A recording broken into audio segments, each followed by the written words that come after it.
Hey guys, welcome back to my channel. I'm exactly as I was in my last video, but Wyatt is napping for the first time in about a week and a half, 2 weeks, so I'm taking advantage and filming a couple of videos, so I hope you don't mind. I am so excited.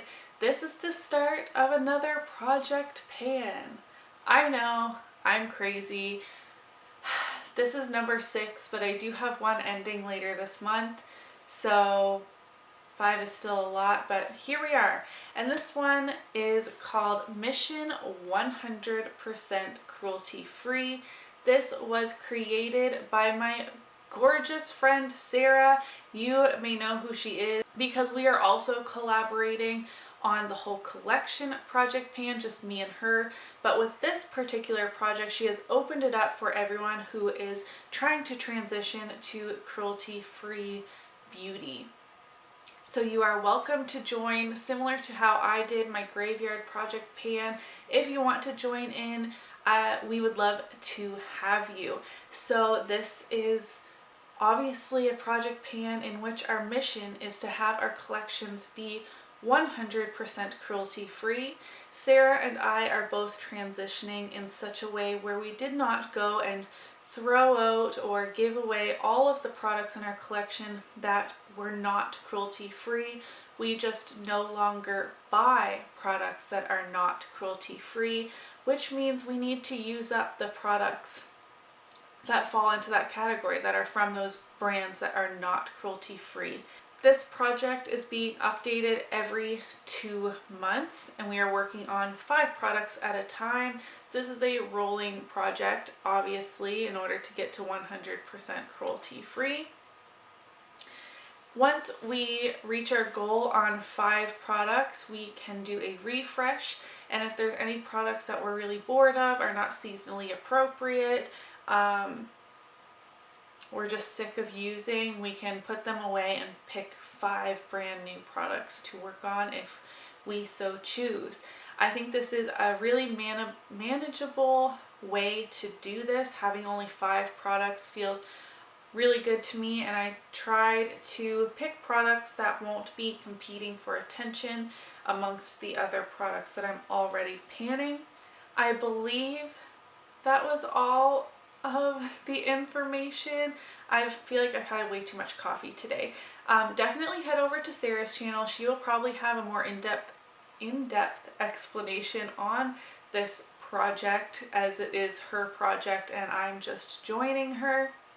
So definitely click the link down in my description box to go watch that intro and get some more information, especially if you are interested in joining. So I have a very detailed makeup inventory in Excel. So as of June 3rd, which is when I wrote up my little paper here, I had 210 items in that spreadsheet. Again, if you're new here, that includes every pan. So if there is a 12 pan eyeshadow palette, that equals 12 items in my spreadsheet. So there's 210 items that are not cruelty free. So that is like the pool of products that I am pulling from for this project. That means as of this intro, my collection is at 79% cruelty free. And again, our mission is to get that to 100. I'm really excited about this project. Let me stop rambling. Let's get into the products that I chose. I have a lot of lip products that are not cruelty free. So what I did is I tried to organize them from oldest to newest, and I actually found a couple that had expired. Once I smelled them, tried them on my lips, they were no longer good. So that was awesome as well. But the oldest one that is still good in my collection is this Nars Velvet Matte Lip Pencil in the shade Cruella.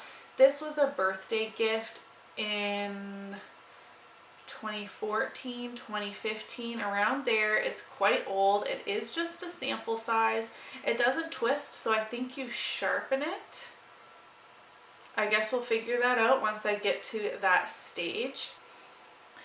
It is this deep berry red color. This is obviously a bit more fall appropriate, but I think working on just one like colored lip product will be good. So this is what this shade looks like.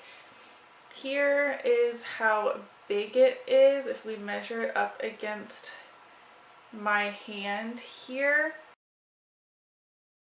Next up, I have the Formula X nail polish. Now, I have never tried to pan a nail polish. Nail polish is one of the biggest categories in my like makeup beauty collection, which I find shocking because I don't always have my nails painted. So it's definitely time to start working through those, and a lot of them are not cruelty free. That is the section of my makeup I think I'm going to be the most ruthless when it comes to decluttering at the end of the year, because I want my collection to be at least 85% cruelty free by December 31st. And if it doesn't get there through projects like this one, then I will be decluttering.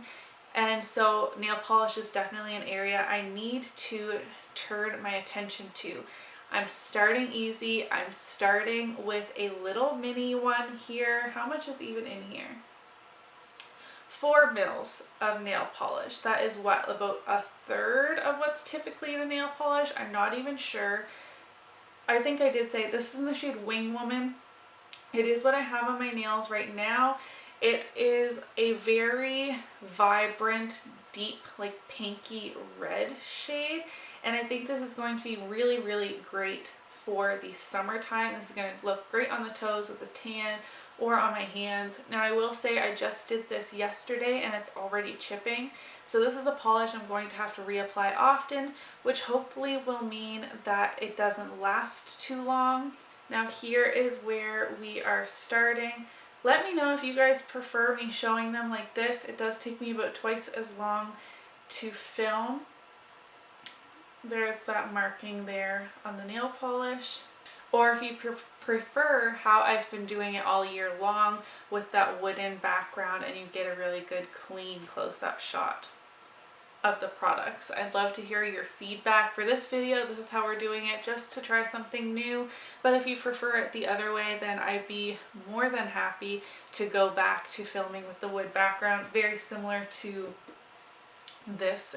I wasn't using my headboard, but it was a very similar look to that wood that I was using to do my close-ups. But anyways, product number 3 is the Maybelline Fit Me Concealer. Now I did finish one of these earlier on in the year, which was in the shade 15 Fair, and this is in the shade 10 Light, which matches me really well in the summer months. So as we're starting in June, I thought I'd pick some summery products, like the nail polish. I know the lip color is a bit more fall, but what can you do?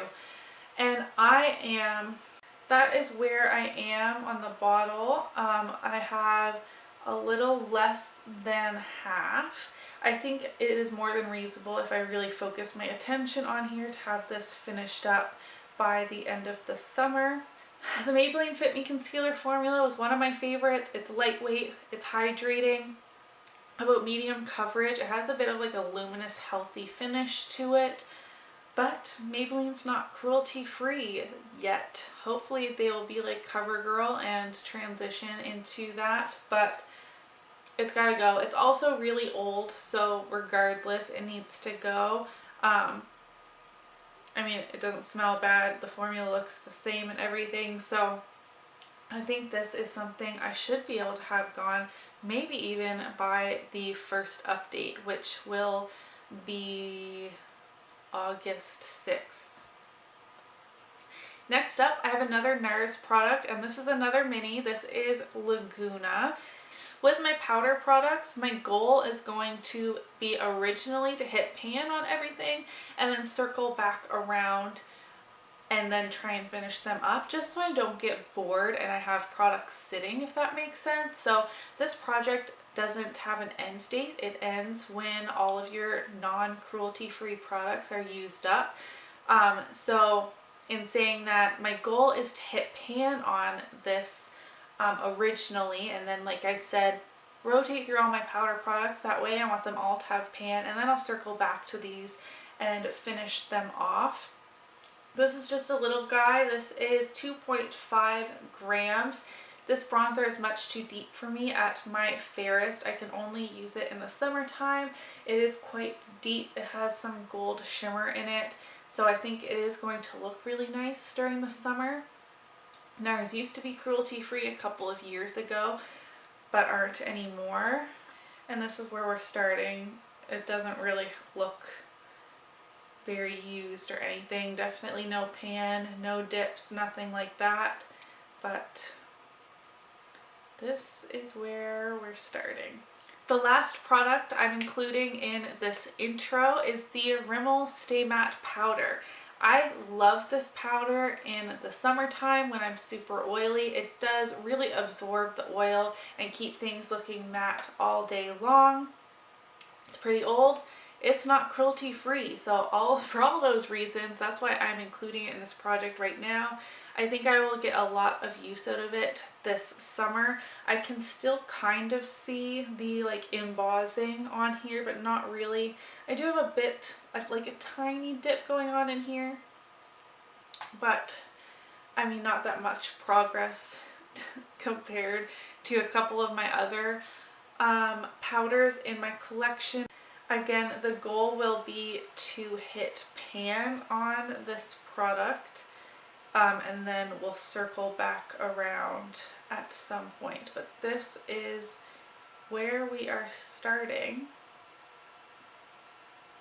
I'm so excited to have a project that's specifically focused on getting out the not cruelty-free products. I know a lot of the ladies joining have been transitioning for years and really don't have many products to work on at all, except with the news about Wet n Wild. So a lot of them are focusing just on their Wet n Wild products so that they don't go to waste in a landfill, but we get use out of it, our money is spent. And like I said at the beginning, through the choosing process, I even found products that had expired I didn't know in my collection. So through that as well, I'm really hopeful I can at least get to 85% cruelty free by the end of the year, if not more than that. I would love to hear if you are joining us on this journey to becoming cruelty free through panning and not just throwing away all of our non-cruelty free products.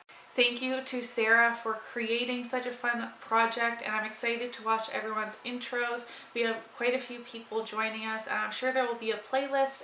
If you enjoyed today's video, don't forget to give it a thumbs up so that I know, and I'll see you in my next video.